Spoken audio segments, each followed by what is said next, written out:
अस्सलामुअलैकुम वरहमतुल्लाहि वबरकातुहू। हिंदी की इस कक्षा में आप सभी का स्वागत है। तो बच्चों, जैसे हमने आपसे पहले कहा था कि अगली कक्षा में हम एक कहानी के साथ शुरुआत करेंगे, तो आइए आज की इस कक्षा में हम अपने नए पाठ की शुरुआत करते हैं। तो बच्चों, आज जो हम पाठ या कहानी पढ़ने वाले हैं, हमारी इस कहानी का नाम है किताब की कहानी। बिल्कुल, जितना ही रोचक नाम है उतनी ही रोचक कहानी भी है। तो बच्चों, जब आप ये नाम पढ़ते हैं किताब की कहानी, तो आपको क्या लगता है? बिल्कुल, आपके सामने एक किताब आ जाती है। क्या बच्चों, आपने कभी सोचा है कि जो किताब आप पढ़ते हैं उसकी कहानी क्या हो सकती है? कैसे ये किताब बनी, कैसे हम तक पहुंची? वो कौन है जो पहली किताब बनाया होगा? वो कौन है जिसने पहला कागज बनाया होगा? ये सारी कहानियां और लोगों ने इससे पहले, जब उनके पास कोई भी तांत्रिक साधन नहीं थे, यंत्र नहीं थे, या फिर उनके पास कोई भी टेक्नोलॉजी नहीं थी, तो वो उन किताबों को उन्होंने प्रिंट कैसे किया होगा, या फिर कैसे छपाई हुई होगी, कैसे उसे इकट्ठा किया होगा, और कैसे इतने सालों पहले लोगों ने उसको लिखकर सहेज कर रखा होगा ताकि वो हमारी पीढ़ियों तक पहुंचाई जा सके। बिल्कुल, सवाल बहुत सारे हैं, पर बच्चों, क्या आपको पता है, ऐसा कभी सोचा है कि अगर किताबें ना होती तो हम क्या करते? बिल्कुल, आप तो सोच रहे होंगे अगर किताबें ना होती तो आपको पढ़ना नहीं पड़ता, पर ऐसा नहीं है। अगर किताबें नहीं होती तो आप सोचिए कि आपको इससे पहले जो कुछ हुआ है उसकी जानकारियां कैसे मिलती।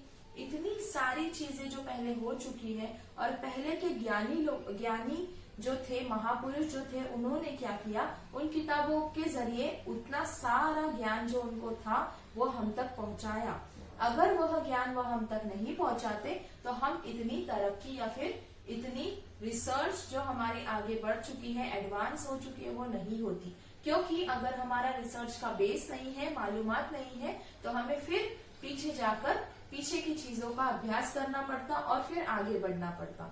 पर इन्हीं किताबों के जरिए से सारी मालूमात जो पहले हो चुकी है, जो हम तक कोई नहीं पहुंचाता, जैसे कि आपको पता है इंसान तो मर जाता है और बाकी क्या रह जाता है, उसकी जानकारी देने वाली किताबें जो हमें इतिहास बताती है कि वह चीज कब कैसे कहाँ हुई थी। तो अगर ऐसे ज्ञानी महापुरुष नहीं होते जो हमें इन चीजों का ज्ञान किताबों में लिख कर सहेज कर हम तक नहीं पहुंचाते, तो हमें पिछली चीजों के बारे में, सदियों के बारे में, लोगों के बारे में, हो चुके राज्यों के, उनके राजाओं के बारे में कुछ भी ज्ञात नहीं होता। तो ये बहुत बहुत महत्वपूर्ण चीजें। आज किताबें हैं तो ही मानव के पास बहुत सी जानकारियां हैं जो वह स्वयं वक्त में पीछे जाकर हासिल नहीं कर सकता। इन्हीं किताबों की बदौलत वह जानकारियां हम तक पहुंची है, और किताबें हमारे लिए एक बहुत ही अमूल्य चीज है जो हम अगर पढ़ते हैं तो हमारी ज्ञान में क्या हो जाती है, उन्नति हो जाती है, और हमें चीजों की बहुत सारी जानकारियां मिलती है।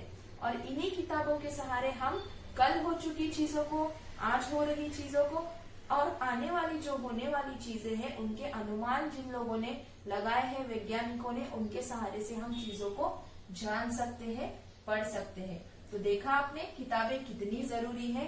तो अगर आपके मन में आ रहा हो कि ये किताबें बनाई किसने है, कागज किसने बनाया पहले, कैसे उन्होंने पहले लिखा होगा, किसने सबसे पहले छपाई की होगी, अभी के जैसे यंत्र तंत्र तो उनके पास थे भी नहीं, तो उन्होंने कैसे प्रिंटिंग की होगी। तो आइए आज हम इस पाठ के सहारे इन सारे सवालों के जवाब को ढूंढने की कोशिश करते हैं। तो आइए इस कक्षा में हम अपने पाठ को पढ़ते हैं जिसका नाम है किताब की कहानी। तो आइए बच्चों, अब हम हमारी किताब की कहानी को पढ़ते हैं। यह पाठ हमारी पाठ्य पुस्तिका में पेज नंबर 16 यानी कि पृष्ठ क्रमांक 16 पर है, और हमारी किताब में यह पाठ दूसरे क्रमांक पर है। तो आइए अब इसे पढ़ते हैं। किताब किसी भी साक्षर व्यक्ति को रोटी या मिष्ठान से कहीं अधिक मीठी लगती है।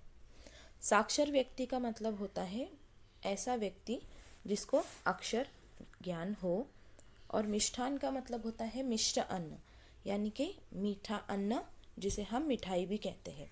ऐसा कोई भी व्यक्ति जिसको पढ़ना आता हो, अक्षर ज्ञान हो, उसे किताब किसी भी रोटी या मिठाई से अधिक मीठी लगती है। सुंदर तस्वीरों वाली कोई मनभाती किताब हाथ लगते ही उसे जल्दी से जल्दी चाट जाने का मन करता है। हालांकि किताब को उस तरह चाटा नहीं जा सकता जिस तरह किसी खाने पीने की चीज़ को। बिल्कुल। फिर भी किताब में के संदर्भ में चाटना इसलिए कहा जाता है क्योंकि अच्छी चीज़ पढ़ने की भी एक भूख प्यास होती है जो पढ़ लेने पर ही तृप्त होती है। बिल्कुल। यहाँ क्या कहा गया है कि ऐसी कोई भी किताब जिसमें सुंदर सुंदर तस्वीरें हो और मनभाती कहानी लिखी हो, ऐसी किताब को जल्द से जल्द हम पढ़ना जब शुरू करते हैं तो लगता है कि जितनी जल्दी हो सके उतनी जल्दी उसकी कहानी हम पढ़ के पूरी कर लें और देख लें कि आगे क्या लिखा है। तो किताबों को पढ़ने की भी एक भूख प्यास होती है जो एक बार उसे पढ़ लेने पर ही तृप्त होती है। किताब की दुनिया हमारी सचमुच की दुनिया से अलग होती है। क्या होती है किताबों की दुनिया? हमारी सचमुच की दुनिया से अलग होती है। सुंदर और अनूठी कैसी होती है? यहाँ लिखा गया है सुंदर और अनूठी। इसके पन्ने पलटते हुए हम सब अपनी ज़िंदगी के दुख दर्द भूल जाते हैं। क्या होता है किताब पढ़ते वक्त कि हम सब अपनी ज़िंदगी के जो दुख दर्द है उसे भूल जाते हैं। किसी की कही बुरी बातों की कड़वाहट भूल जाते हैं। अपने वर्तमान को भूलकर सपनों के रंगीन लोक में खो जाते हैं। अब हमारी किताबों की दुनिया कैसी होती है जैसे आपको पता है, अगर आप ऐसी कोई किताब पढ़ रहे हैं जिसमें बहुत रोचक कहानी है जैसे हैरी पॉटर है, तो हम क्या करते हैं, जैसे जैसे कहानी पढ़ते हैं हम भी उस अनोखी दुनिया में खो जाते हैं और भूल जाते हैं कि हमें कोई दुख है या दर्द है या कोई भी चीज़, किसी की कोई भी कही बातें, ये सारी बातें कड़वाहट हम भूल कर उसी रंगीन या फिर रोचक लोक में खो जाते हैं। अपने वर्तमान को भूलकर, वर्तमान का मतलब होता है जो अभी चल रहा है, सपनों के रंगीन लोक में खो जाते हैं। वैसे ही कहानी में जैसे बताया गया है ऐसी दुनिया में हम भी चले जाते हैं। रंगीन लोक का मतलब है इमेजिनरी वर्ल्ड। अपनी जगह बैठे बैठे हम दूर के सुहाने जंगलों में, पहाड़ों पर, फूलों की घाटियों में घूम आते हैं। बिल्कुल। जब हम किताब पढ़ने की कोशिश करते हैं या फिर किताब पढ़ने लगते हैं तो अगर वहाँ पे किसी पहाड़ी का वर्णन है, किसी घाटी का या फिर किसी खूबसूरत जगह का, तो हम अपनी जगह बैठे बैठे उस चीज़ को महसूस करते हैं और वहाँ घूम आते हैं। कलकल करती नदियों और झरझर झरते झरनों के किनारे पहुँच जाते हैं। सात समुंदर पार आकाश के परीलोकों, पाताल के यक्ष लोकों और ग्रहों नक्षत्रों तक की भी सैर हम कर आते हैं। किताब ही हमें हजारों साल पहले की दुनिया का हालचाल बताती है। बिल्कुल, जैसे हमने आपको पहले भी बताया था कि अगर किताबें न होती तो पहले की दुनिया में या फिर पहले के लोगों के साथ उनकी कैसे वो रहते थे, उनकी दुनिया में क्या होता था, क्या चीज़ें थी नहीं थी, ये सब हमें बिल्कुल पता नहीं चलता। तो किताब ही हमें हजारों साल पहले की दुनिया का हालचाल बताती है। राज्यों के उत्थान पतन, उत्थान का मतलब होता है राइज होना और पतन का मतलब होता है डाउनफॉल। किसी भी राज्य का उत्थान कैसे वो बना या फिर कैसे वो राजा बने, और डाउनफॉल यानी कि कैसे उनका राज्य खत्म हुआ। इन सारी चीज़ों की खबर कौन देती है? किताब देती है। नए ज्ञान विज्ञान से परिचित कराती है। संतों, ज्ञानियों और नेताओं के अनुभवों का लाभ हम तक पहुंचाती है। इस तरह किताब थाम कर हम प्रगति पथ पर आगे और आगे बढ़ते चले जाते हैं। वैसे ही जैसे कि किसी राज्य या राजाओं के बारे में पता चलता है, कैसे मुगल एम्पायर्स हुए, ब्रिटिशर्स आए, फिर कैसे वो गए, फ्रीडम मिला, ये सारी बातें हमें किताबों के ज़रिए पता चली थी। और जैसे भी अगर हम देखते हैं कि नया ज्ञान विज्ञान, जो वैज्ञानिक है जो नई नई खोज करते हैं, उनकी जानकारी भी हमें किताबों से पता चलती है। संतों, ज्ञानियों और नेताओं के अनुभवों का लाभ हम तक पहुंचाती है। बड़े बड़े जो संत हैं, ज्ञानी हैं और नेता है उनके अनुभव कैसे हुए, क्या किया उन्होंने, उनकी जीवन शैली कैसी थी, जीवनी कैसी थी, ये सारी बातें हमें किताब से पता चलती हैं। इस तरह किताब थाम कर हम प्रगति पथ पर आगे और आगे बढ़ते चले जाते हैं। कैसे हम आगे बढ़ते जाते हैं? सारी जानकारियाँ इन किताबों से लेकर हम प्रगति पथ पर आगे बढ़ते चले जाते हैं। किताब को आज के इस रूप तक पहुंचने में कई पड़ाव पार करने पड़े हैं। किताब को आज के इस रूप में, यानी कि जैसी किताबें अभी हमें दिखती है, प्रिंटेड होती है, हार्ड बाउंड होती है, या बहुत अच्छे से उसको संजोया गया होता है, छापा गया होता है, ऐसी किताबें हम तक ऐसी इस रूप में पहुंचने तक उसको बहुत ही पड़ाव पार करने पड़े हैं। कागज़ और उस पर छपाई करने वाली मशीन का आविष्कार का मतलब क्या होता है? इनोवेशन। तो कागज़ या उस पर छपाई करने वाले जो प्रिंटिंग मशीन्स है, उसका आविष्कार, उसका इन्वेंशन कब हुआ? 1000 साल पहले हुआ था। कब हुआ? 1000 साल पहले। हालांकि किताब 5000 साल पहले अस्तित्व में आ चुकी थी। आप अब सोचेंगे कि 1000 साल पहले अभी तो छपाई की मशीन आई, पर 5000 साल पहले से किताबें थी, तो किताबें छापी कैसी गई? आइए देखते हैं।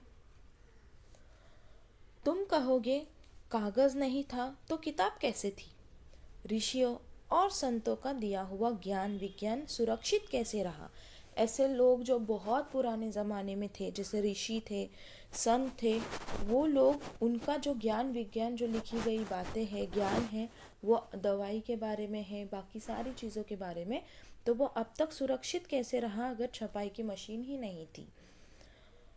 तब आज की तरह न तो आबादी की इतनी भीड़ भाड़ थी, न इतने सारे कामों के पीछे भाग दौड़। तब जब ये ज्ञान सुरक्षित रखा गया, तब इतनी भीड़, इतनी आबादी भी नहीं थी, ना सारे कामों के पीछे भागदौड़ करना पड़ता था लोगों को। गांव के आदमी को अपनी ज़रूरत की हर चीज़ गांव में खुद ही तैयार करनी होती थी। क्या होता था पहले के ज़माने में? ऐसे लोग ट्रैवल नहीं कर पाते थे। गांव जो था एक, उसमें हर जो ज़रूरत की उस गांव वालों की चीज़ें हैं, उनको वो सारी के सारी अपने गांव में ही तैयार करनी पड़ती थी। क्यों? क्योंकि आने जाने के साधन बहुत कम थे। क्योंकि एक जगह से दूसरी जगह आने जाने के लिए, ट्रैवल करने के लिए जो मोड्स ऑफ ट्रैवल है वो बहुत कम थे।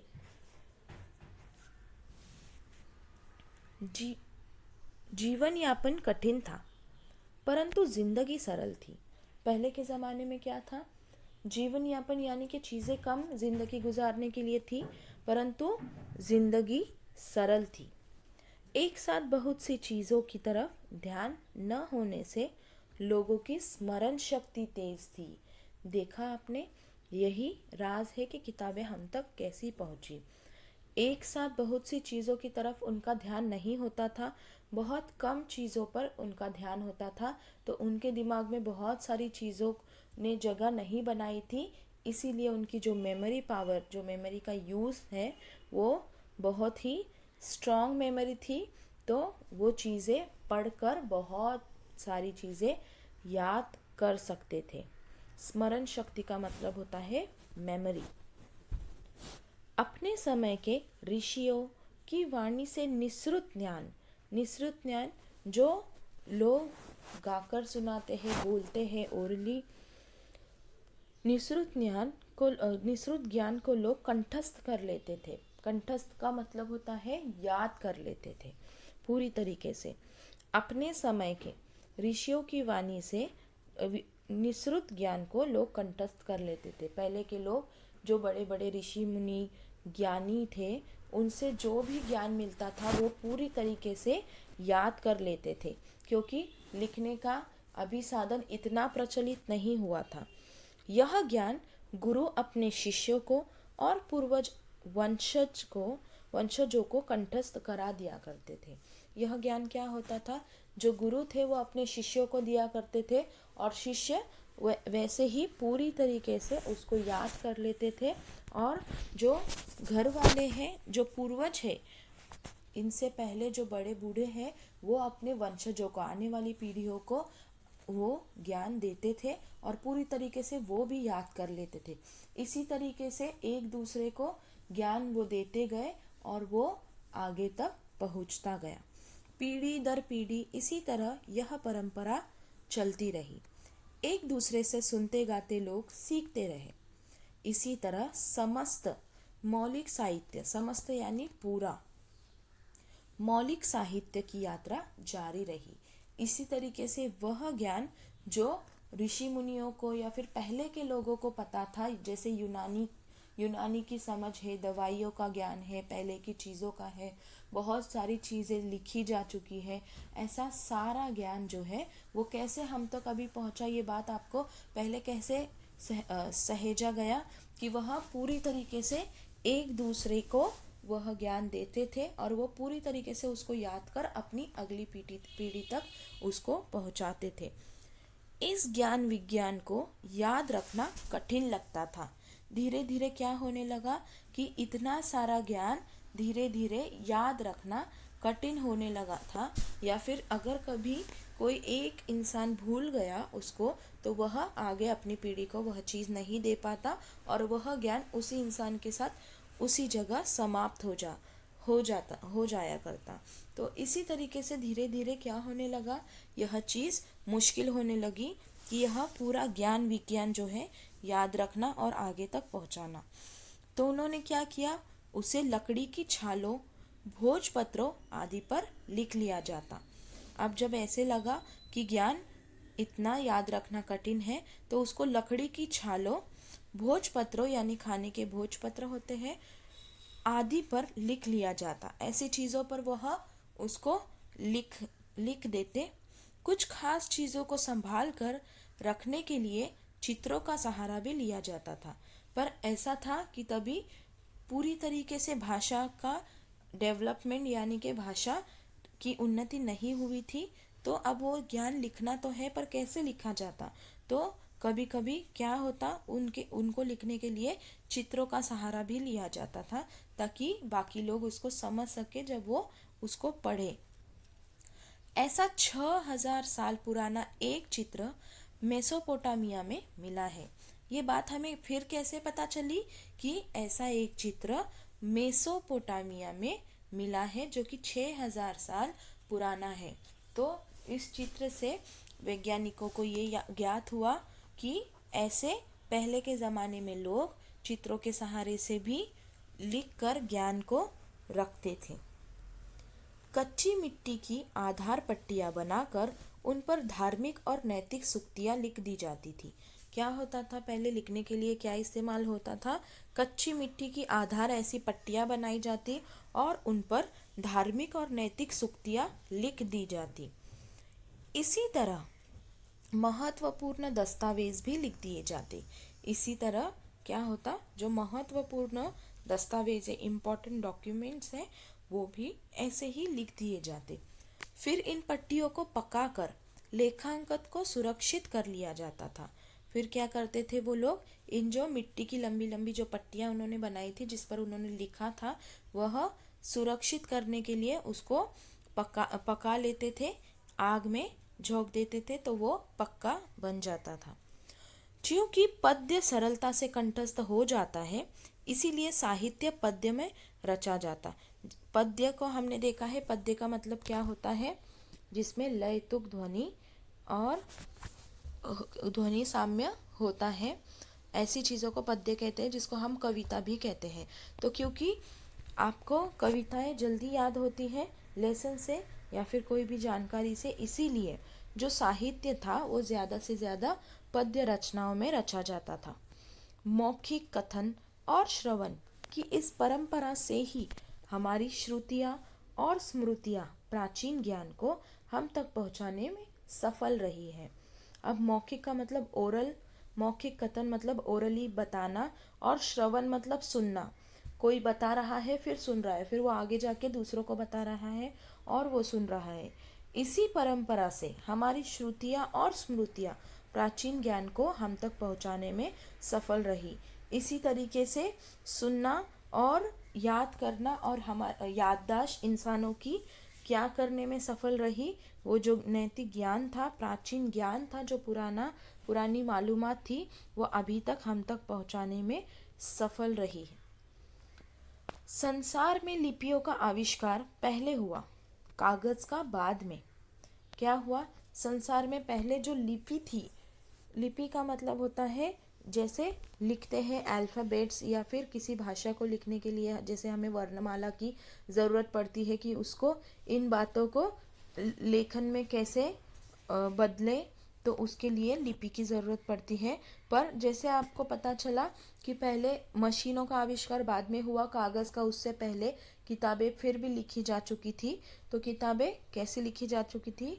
लिपियों से मिट्टी के बड़ी बड़ी तख्तियों पर या फिर छालों पर, भोजपत्रों पर लिखकर किताबें बनाई जा चुकी थी। परंतु यह किताबें बनाने के लिए भी हमें वर्णमाला या फिर लिखने की लिपि की ज़रूरत थी कि कैसे हम अपनी भाषा को लेखन में बदले। पर इस लिपि का आविष्कार हमारे यहाँ पे पहले हुआ और कागज़ का बाद में। जैसे आपने देखा कि कागज़ नहीं होने के बावजूद किस चीज़ों पर, झाड़ की छालों पर, मिट्टी के बड़ी बड़ी तख्तियों पर और भोजपत्रों पर भी लिखा जा चुका था या फिर लिखा जा सकता था और वो लोग उस पर लिखते थे। फिनलैंड के लोगों ने मौखिक शब्दों को लिखित अक्षरों का रूप देकर पहली क्रमबद्ध वर्णमाला का आविष्कार किया। अब सबसे पहले लिखने की शुरुआत या फिर लिखने के लिए लैंग्वेज की या फिर वर्णमाला का आविष्कार किसने किया? सबसे पहले फिनलैंड के लोगों ने मौखिक शब्दों को, जो बोला जाता है, उसको कैसे लिखे या फिर कैसे कागज़ पर या फिर किसी चीज़ पर उतारा जाए, लिखित अक्षरों का रूप देकर पहली क्रमबद्ध वर्णमाला भाषा की, उसका आविष्कार उन्होंने किया। उन्होंने यह कारनामा ईसा से 1500 साल पहले कर लिया था। इसे सबसे पहले यूनानियों ने अपनाया। जो फिनलैंड ने जो अल्फ़ाबेटिकल ऑर्डर बनाए थे या फिर जो वर्णमाला बनाई थी, अल्फ़ाबेट्स बनाए थे लिखने के लिए, उसका आविष्कार ईसा से 1500 साल पहले उन्होंने, फिनलैंड के लोगों ने कर लिया था। और इस वर्णमाला को सबसे पहले यूनानियों ने अपनाया, इसमें नए सुधार किए। उस वर्णमाला में उन्होंने और नए सुधार किए। अक्षरों का आकार, अक्षरों के जो आकार थे उनको सरल बनाया। उनमें अधूरे स्वर वाले अक्षर भी जोड़े। पेड़ की छाल, पेड़ के पत्ते, चमड़े आदि पर लिखने का काम इसके बाद हुआ। अब कैसे उन्होंने किया? सबसे पहले उन्होंने अक्षरों के आकार को सरल बनाया। जो फिनलैंड के लोगों की जो वर्णमाला थी, उसमें जो अक्षर थे उसके आकार को सरल बनाया। उनमें अधूरे स्वर वाले अक्षर भी जोड़े। उनमें सिर्फ पूरे स्वर वाले अक्षर थे तो उनमें अधूरे स्वर वाले अक्षर भी जोड़े। पेड़ की छाल, पेड़ के पत्ते, चमड़े आदि पर लिखने का काम इसके बाद हुआ। फिर इसके बाद लोग किन चीज़ों पर लिखने लगे? पेड़ की छाल, पेड़ के पत्ते पर भी लिखने लगे, चमड़े पर लिखने लगे, और वह काम उसके बाद शुरू हुआ। मिस्र और भूमध्य सागरीय प्रदेशों में पानी के एक पौधे, मिस्र और भूमध्य सागरीय प्रदेश जो थे, वहाँ पर पानी में आने वाले एक पौधे पेपिरस के पत्ते लिखने के काम में लाए गए। वहाँ पे लोगों ने क्या किया? पेपिरस नाम का जो एक पौधा था, उसके पत्ते लिखने के काम में वह लाने लगे। कई पत्ते जोड़कर उनकी एक पट्टी बना ली जाती। फिर उस पट्टी को लकड़ी के डंडी पर लपेट दिया जाता। वह कैसे लिखते थे? कई पत्ते एक साथ ऐसे जोड़कर उसको लकड़ी के एक पट्टी बनाई जाती लंबी सी लिखने के लिए, और फिर उसको एक लकड़ी की डंडी पर लपेट दिया जाता था। शायद यही कारण है जो आज भी लिखने के काम में आने वाले कागज़ को पेपर कहा जाता है। जब आप यहाँ पे देखते हैं कि पेपर नाम क्यों पड़ा लिखने की चीज़ को काम में लाने के लिए, क्योंकि भूमध्य सागरीय प्रदेश में और मिस्र में सबसे पहले पेपिरस नाम के पौधे के पत्ते को लिखने के काम में लाने लगा, इसीलिए यह नाम लिखने के कागज़ का पड़ा। क्योंकि वो पेपिरस पौधे से बना था। ईस्वी सन 1 में एक अज्ञात रोमन ने इन रीलों को एक आकार में काट कर इन लिखित पत्तों का एक पुलिंदा बनाया। अब यहाँ पे ऐसा बंडल हुआ करता था पेपिरस के पत्तों का जिस पर लिखा जाता था, पर ईस्वी सन 1 में एक अज्ञात रोमन ने, एक अननोन रोमन इंसान ने क्या किया, ये सारी जो रील जिस पे लिखा गया था उनको ऐसे काट कर एक जैसे आकार में, एक जैसे टुकड़ों में काट कर उनको इन लिखित पत्रों का एक पुलिंदा बनाया। उन कटे हुए पत्तों को एक के ऊपर एक रखकर एक ऐसे गट्ठा बनाया, एक पुलिंदा बनाया। इसे जोड़कर ही संसार की पहली पुस्तक का जन्म हुआ। जैसे वो पत्ते एक पे एक काट कर एक आकार में रखे गए और उसका एक पुलिंदा बनाया गया, वैसे ही संसार की पहली किताब का जन्म वहाँ हुआ। सबको पता चला कि इस तरीके से एक के ऊपर एक रख कर भी चीज़ों को रखा जा सकता है और उसमें लिखकर पढ़ा जा सकता है। तो इसी तरीके से पहली किताब का जन्म हुआ। भारत के प्राचीन इतिहास को भोजपत्रों पर लिखा गया। भारत के जो प्राचीन जो इतिहास था, पहले की जो बातें थी, उसको कैसे लिखा गया। भारत में अभी क्या लिखने की प्रथा थी, भोजपत्रों पर लिखने की। तो सारे प्राचीन इतिहास को अभी तक भोजपत्रों पर लिखा गया था। उसके बाद कलम की जगह मोरपंख की डंडी काम में लाई गई। भारत में भोजपत्रों पर लिखने के लिए कलम की जगह किस चीज़ का इस्तेमाल होता था पुराने ज़माने में, मोरपंख की डंडी, जिसको स्याही में डुबोकर लिखा जाता था। इसके बाद चमड़े पर लिखने की पद्धति उपयोग में लाई जाने लगी। उसके बाद वो लोग क्या करने लगे, जैसे पत्ते फट सकते हैं, टूट सकते हैं, तो उनको लगा कोई और मजबूत चीज़ चाहिए जिस पर लिखने के बाद वो फटे नहीं, टूटे नहीं और वो जो लिखा हुआ ज्ञान है वो ज़ाया न जाए। तो उन्होंने क्या चीज़ की, चमड़े के ऊपर लिखना शुरू किया। तो बच्चों, आज के लिए हम इतना ही पढ़ेंगे। इसके आगे का पार्ट, इसके आगे की कहानी हम अगले लेक्चर में पढ़ेंगे, अगली कक्षा में पढ़ेंगे। तो बच्चों, यहाँ तक की कहानी में हमने देखा कि किस तरीके से किताबें हमें ज्ञान देती है और हमें अपनी अलग दुनिया में ले जाती है, और किस तरीके से किताबें हमारे लिए उपयोगी हैं, हमें इतिहास बताती है, अलग अलग चीज़ों के बारे में जानकारी देती है, और उसी के साथ हम प्रगति पथ पर चल सकते हैं। बच्चों, हमने ये भी देखा कि किस तरीके से छपाई करने की मशीनों का आविष्कार 1000 साल पहले हुआ था, परंतु किताबें उससे पहले 4000 साल पहले से ही वजूद में आ चुकी थी या फिर उनका आविष्कार हो चुका था। तो हमने ये भी देखा कि उसके पहले लोग कैसे चीज़ों को याद रखते थे, वो एक दूसरे को अपना ज्ञान देते थे और वो अपनी आने वाली पीढ़ियों को वह ज्ञान देते थे, और लोग उसको पूरी तरीके से याद करके अपने आगे वाली पीढ़ी तक पहुंचाते थे। तो उसके बाद क्या होने लगा, ऐसा ज्ञान एक दूसरे को देना या फिर याद रखना मुश्किल होने लगा। तो लोगों ने क्या किया, उसको लिखना शुरू किया। किस पर लिखा पुराने ज़माने में लोगों ने, पेड़ों की छालों पर और मिट्टी की पट्टियों पर, भोजपत्रों पर उसको लिखा जाने लगा। बच्चों, उसको लिखे जाने के लिए आपने देखा कि पहले चित्रों का भी इस्तेमाल होता था, और मेसोपोटामिया में ऐसा ही एक चित्र मिला है जो 6000 साल पहले का है। इससे हमें पता चला कि पहले लोग लिखने के लिए क्या करते थे, चित्रों का भी इस्तेमाल करते थे अपनी इंफॉर्मेशन को राइटिंग में कन्वर्ट करने के लिए।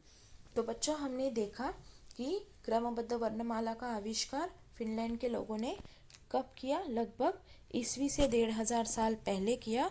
और उन्होंने क्या किया कि एक क्रमबद्ध वर्णमाला बनाई जिसके अंदर अधूरे स्वर वाले शब्द नहीं थे, पर इसके बाद इसका सबसे पहले इसको यूनानियों ने अपनाया और उसमें जो शब्दों का आकार है उसको आसान कर दिया और उसमें आधे स्वर वाले शब्द भी जोड़े।